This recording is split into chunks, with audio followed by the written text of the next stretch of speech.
comprendre et prévenir la dictature. Une étude approfondie, c'est notre sujet du jour. Comprendre et prévenir la dictature, une étude approfondie. Voilà notre sujet du jour. C'est une formation, comme annoncé, une analyse éthique et pratique des dictatures pour inspirer des systèmes démocratiques et justes. Donc, la carrière des dictateurs sera passée au peigne fin. Alors, comment transformer les leçons des régimes autoritaires en outil pour bâtir une démocratie durable et équitable? Tel est l'enjeu. Comment transformer les leçons des régimes autoritaires en outil pour bâtir une démocratie durable et équitable? Chers amis, bonjour. Germain Siwe. Alors, devenir autoritaire, voire dictateur, repose sur des mécanismes psychologiques, sociaux et politiques souvent complexes, généralement intriqués. Notre communication va se faire en 4 volets.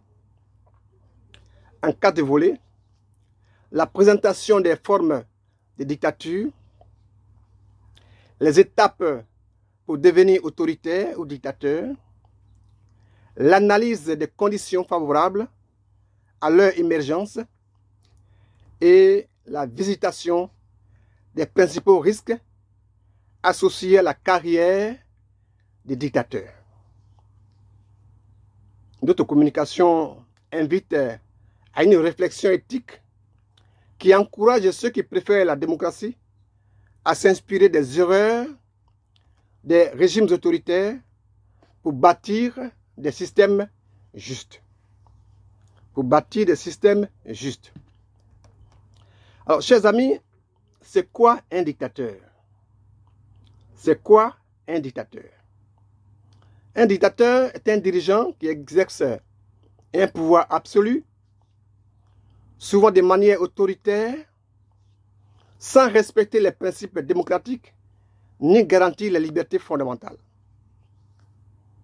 Il concentre tous les pouvoirs entre ses mains. Il réprime les opposants. Il manipule les institutions pour maintenir son contrôle. Les dictateurs s'imposent généralement dans des contextes de crise ou d'instabilité politique. On peut l'appeler également tyran, autocrate, despote, souverain absolu, chef suprême, monarque absolu, potentat ou usurpateur. Et chaque terme peut avoir une nuance spécifique, donc leur usage dépend du contexte. Leur emploi varie selon les circonstances, selon la conjoncture. Chers amis, mais un dictateur, il faut le savoir, ne s'est jamais identifié, ne s'est jamais reconnu comme tel. Il s'est toujours présenté sous la cagoule d'un démocrate exemplaire pour abuser ou pour manipuler le peuple. Il s'est toujours caché derrière l'image d'un défenseur parfait de la démocratie pour duper ou pour séduire la population. Chers amis, quelles sont les formes de dictature? Quelles sont les formes de dictature? Les formes de dictature varient selon les méthodes et les objectifs. Les formes de dictature, elles varient selon les méthodes et les objectifs. La première forme est la dictature militaire. La dictature militaire, dominée par les forces armées, elle s'installe souvent après un coup d'État, comme en Birmanie. La deuxième forme se nomme la dictature totalitaire. La dictature totalitaire. On assiste là à un contrôle absolu de l'État, des individus, avec une idéologie unique, comme sous Staline ou Hitler. Comme sous Staline ou Hitler. La troisième forme de dictature est la dictature personnelle. La dictature personnelle, elle est basée sur le culte de la personnalité, où le dirigeant est perçu comme un sauveur. Par exemple, Mobutu Sese Seko, Zaïre.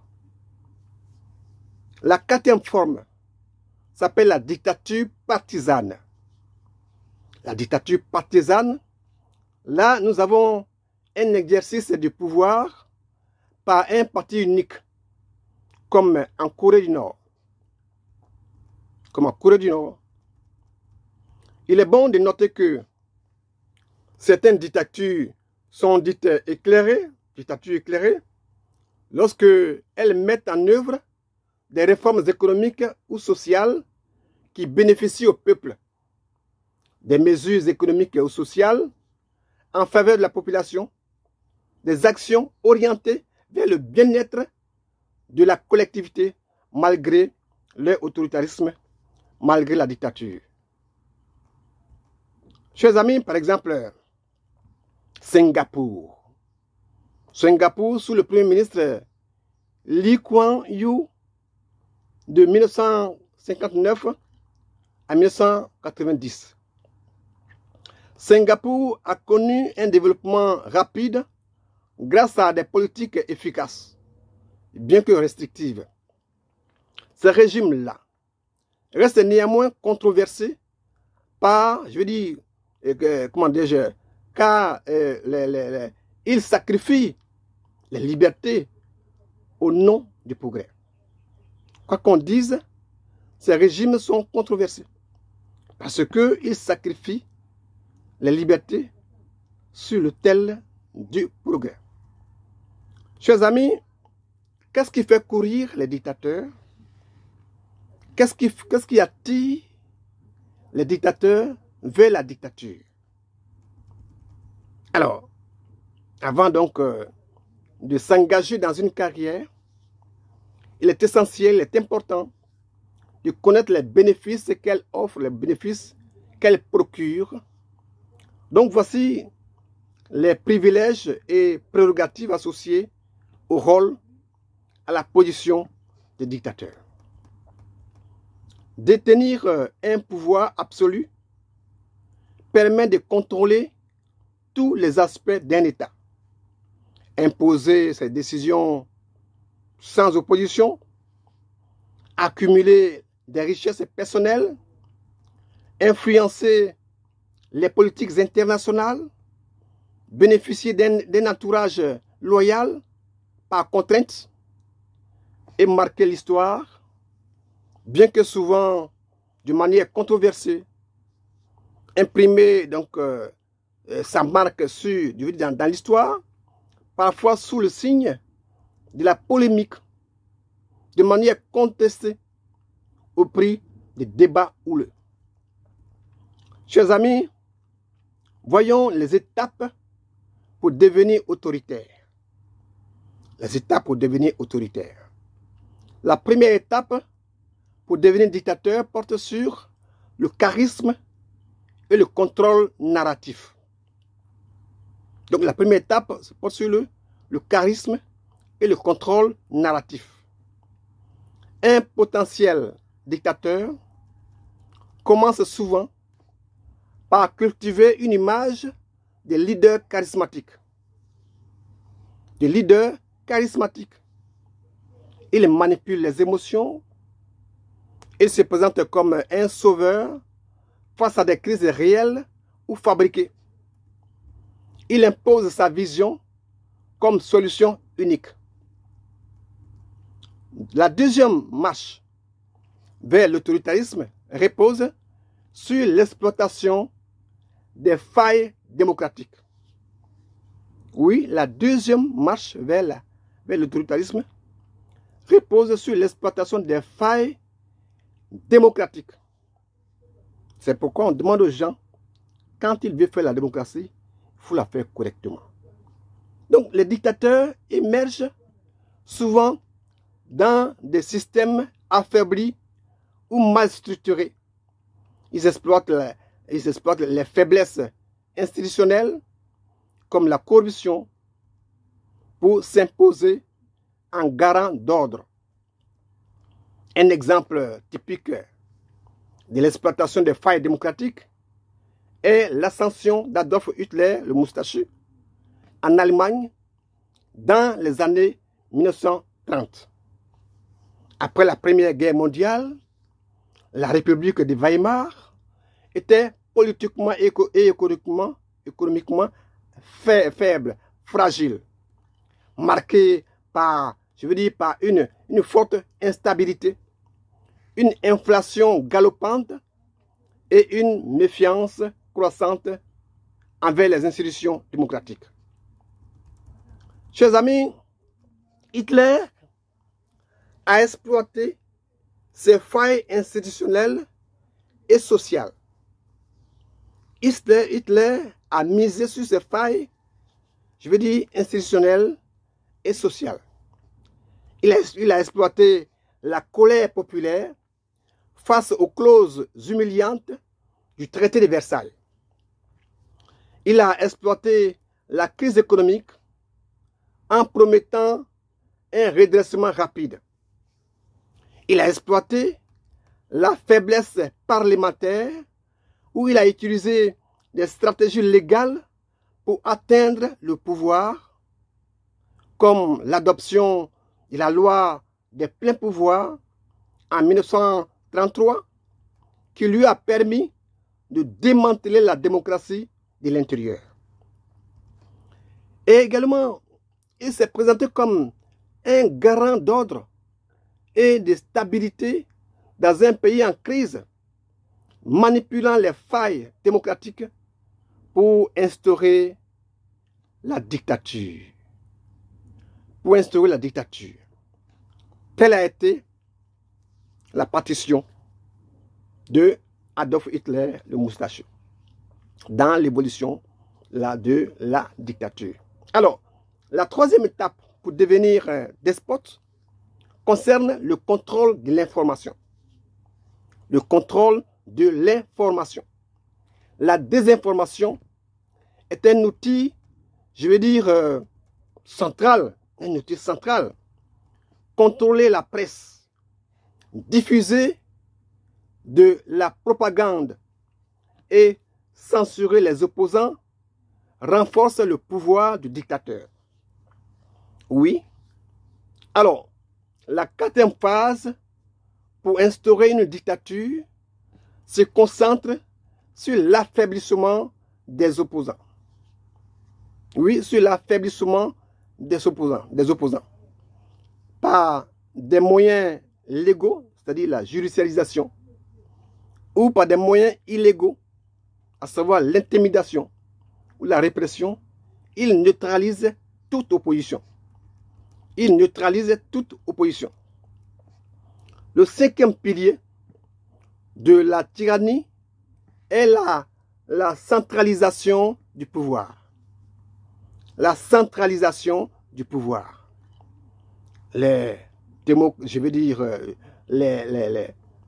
dictateurs démantèlent les contre-pouvoirs, ils modifient les constitutions, ils prolongent leur mandat et concentrent tous les leviers entre leurs mains.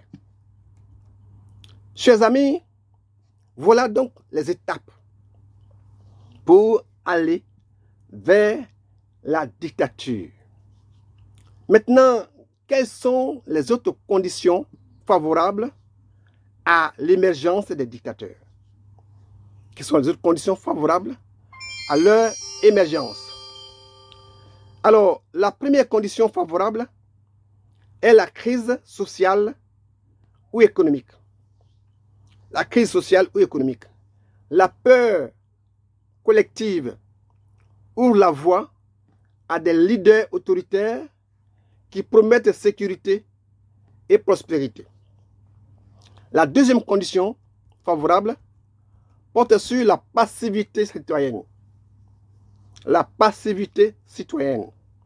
Lorsque les citoyens renoncent à défendre leurs droits ou ne se mobilisent pas, cela facilite l'autoritarisme.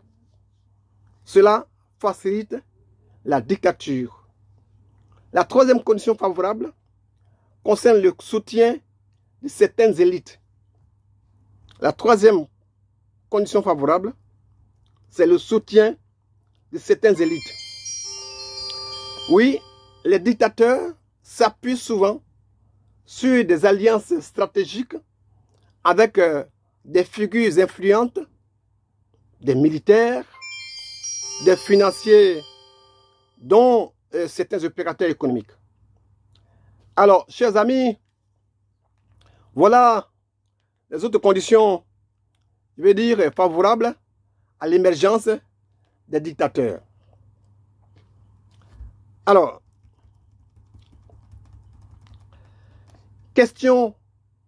une question majeure. Une question majeure, peut-on apprendre à devenir dictateur? Est-ce que l'on peut apprendre à devenir autocrate? D'un point de vue théorique, on pourrait étudier les méthodes employées par des figures historiques comme Hitler, comme Staline ou Idi Amin Dada. Mais cela nécessite un mélange de compétences, d'absence d'éthique et de conjoncture. Oui, apprendre à devenir dictateur exige une combinaison de savoir-faire, de manque de morale et de circonstances favorables. Cela requiert vraiment une alliance de capacités, d'absence de principes éthiques et un alignement contextuel. Il s'agit toutefois d'un chemin parsemé d'abus et de souffrances. Une telle démarche reste contraire aux principes fondamentaux de justice et d'humanité. Chers amis, alors, la carrière de dictateur n'est pas sans risque. Ah oui, la carrière de dictateur n'est pas sans risque. Parlons-en. Parlons-en. Les risques qui accompagnent la dictature. Les risques qui accompagnent la dictature. Parce qu'il y a risque. Être dictateur peut sembler synonyme de pouvoir absolu et d'autorité incontestée. Cependant, cette position s'accompagne de nombreux risques, à la fois personnels, politiques et historiques, qui peuvent qui peuvent rendre la vie du dictateur instable et périlleuse. Voyons les principaux risques associés à ce rôle, à cette position. Le premier risque s'appelle l'isolement et la paranoïa. L'isolement et la paranoïa. On assiste à une méfiance constante, c'est la paranoïa. Le dictateur vit dans la peur d'être trahi par ses proches collaborateurs qui peuvent être tentés de le renverser pour prendre sa place. Oui, le dictateur connaît également un isolement pesant. Oui, en cherchant à contrôler tout, il perd souvent le contact avec la réalité, entouré de conseillers complaisants ou manipulés. Chers amis, je veux dire, le deuxième risque que comporte la carrière d'un dictateur porte sur des révoltes et les coups d'État. Oui, les révoltes et les coups d'État. Il s'agit là, en premier lieu, des soulèvements populaires. Les régimes autoritaires engendrent souvent des mouvements de résistance qui peuvent mener à des révoltes violentes. L'histoire regorge de dictateurs renversés par leur peuple. Ensuite, on a la fureur des coups d'État internes. La fureur des coups d'État internes. Les élites ou les forces armées, frustrées ou marginalisées, peuvent organiser des conspirations pour destituer le dictateur. Oui, on le voit bien souvent. Le troisième risque, ce sont les sanctions internationales. Les sanctions internationales. À ce niveau, le dictateur fait face à un isolement diplomatique. Les dictateurs sont souvent perçus comme des parias sur la scène internationale, ce qui peut affecter leur régime économiquement et politiquement. Il y a aussi les poursuites judiciaires. Les poursuites judiciaires, beaucoup de dictateurs, après leur chute, sont poursuivis pour crimes contre l'humanité ou pour détournement. En l'exemple de Charles Taylor, en l'exemple de Hissène Habré, etc. Le quatrième risque se nomme l'instabilité et l'insécurité personnelle. L'instabilité et l'insécurité personnelle. Ici, les menaces sont permanentes. Les menaces sont permanentes. Tentatives d'assassinat, attentats ou empoisonnement font partie des risques constants pour un dictateur. À cela, il faut ajouter l'exil ou la mort violente. Oui, il faut ajouter l'exil ou la mort violente. La fin tragique de nombreux dictateurs est un rappel des dangers liés à ce rôle. L'exemple de Nicolas Ceausescu, on a Saddam Hussein, etc. Et actualité oblige, on connaît le cas du petit frère, ou du moins, du petit frère de l'ancien président syrien qui s'est répandu publiquement. Alors, le cinquième risque est la responsabilité historique. La responsabilité historique. Là, le dictateur souffre de stigmatisation.